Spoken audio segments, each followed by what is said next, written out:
Сәлем достар, менің каналыма қош келдіңіздер. Бүгін мен сіздермен меренговый рулеттің рецептісімен бөлісемін. Міндетті түрде жасап көріңіздер, пікірлеріңізбен бөлісіп, каналыма тіркеліп, лүпіл басуды ұмытпаңыздар. Ал ендеше бастайық. Бізге құрамына бөлме температурасындағы жұмыртқа, қант, лимон шырыны немесе лимон қышқылы, кукуруза крахмалы және тұз қажет. Бастамас бұрын ыдыстарыңызды міндетті түрде тексеріп, құрғақ болуын қадағалаңыздар. Ыдысымызға жеке-жеке, яғни мен сияқты жұмыртқаның ағын бөліп сарысынан саламыз және оған тұзымызды саламыз да миксерлейміз. Миксерлеп бастағанда лимон шырынын немесе лимон қышқылын қосамыз. Егер сіздерде планетарный миксер болса, 6 немесе 7 режимді болса, онда жылдамдығын орташа жылдамдыққа қоямыз. Яғни 3 немесе 4 режимге қоямыз. Егер қол миксер болса, онда да орташа режимге қоямыз. Қантты бірден салып жібермейміз, жұмыртқамыздың көпіршік болған тосамыз. Яғни алғашқы көпіршіктер пайда болып, көпіршігіміз көбейіп, түгелмен ортасын жапқанын тосамыз. Содан кейін барып, үстіне қантымызды 4-5 бөліп қоса бастаймыз. Әр қосқан сайын 20-30 секунд тосамыз, сосын барып қанттың келесі бөлігін қосамыз. Қанттың барлығын қосқан соң, жылдамдығын сол қалпында қозғалтпай, қантты ерігенше сақтаймыз, яғни 15-20 минуттай миксерлейміз. Яғни қант әбден еріп кету керек. Меренгамыз өзін-өзі ұстайтын, әрі беті әппақ, жылтыр тегіс болуы керек. Сол кезде дайын деген сөз. Міне 20 минут уақыт өтті. Видеода көріп отырғандарыңыздай меренгамыз 2 есе ұлғайып, әрі әппақ, жылтыр тегіс болып шықты. Келесі кезекте крахмалымызды қосып, ең төменгі жылдамдықта араластырып аламыз. Немесе лопаткамен, қолмен араластырсаңыздар да болады. Енді протеинімізге пергамент қағазын төсейміз. Содан кейін меренгамызды кондитерлік қалташаға салып, пергаменттің үстіне біркелкі етіп жағып шығамыз. Немесе қалташаға салмай-ақ бірден пергаменттің үстіне меренгаларыңызды жағып шықсаңыздар да болады.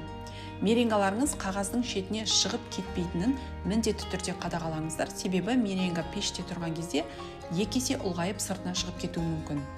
Енді бетін біркелкі етіп тегістеп аламыз. Содан кейін бетіне миндальды жапырақшаларын сепсеңіздер әдемі әрі дәмді болып шығады. Егер жоқ болса, онда сеппесеңіздер де болады. Енді дайын болған меренгамызды қызып тұрған пешімізге 160 градусқа шамамен 30-35 минутқа қоямыз. Меренгамыз дайын болғанша салмасын дайындайық. Мен салмасына қатырылған таңқурайдан конфи жасаймын. Жібіген таңқурайымызды ситадан өткізіп, дәндерін алып тастаймыз. Содан соң түбі қалың сотейникке салып, үстіне бірден қант пен крахмалды қосып, орташа отқа қоямыз да қоюланғанша қайнатамыз. Енді дайын болған конфиімізді суығанша жеке қоямыз. Мінекей меренгамыз дайын болды. Меренгамызды формасынан сеткаға аударамыз.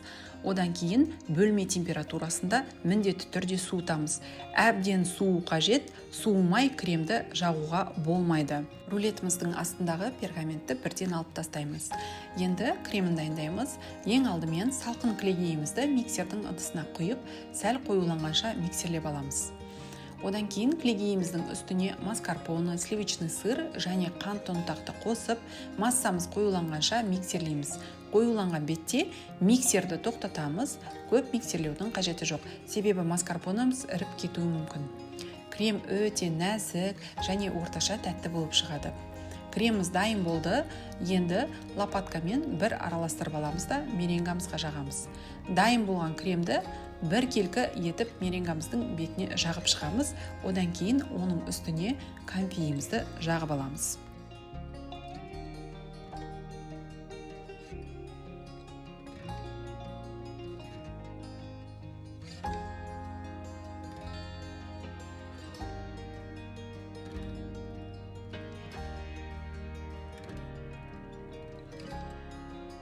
Ал енді рулетімізді ақырындап ораймыз. Рулетті максималды түрде тығыз ораймыз.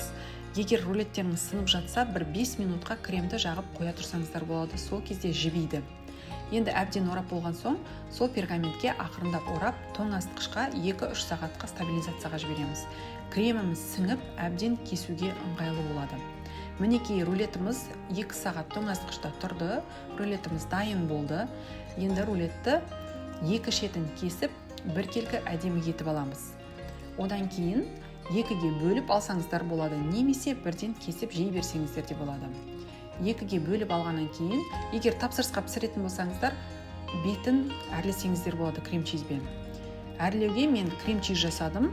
Оған сливочный сыр, қант ұнтағы және кливи үшеуін қосып миксерлеп аламыз да рулеттің бетін әдемілеп, қолдарыңызда қандай насадка бар, сондай насадкамен әдемілеп шықсаңыздар да болады. Одан кейін үстіне қалаған жидектеріңізбен әдемілесеңіздер болады.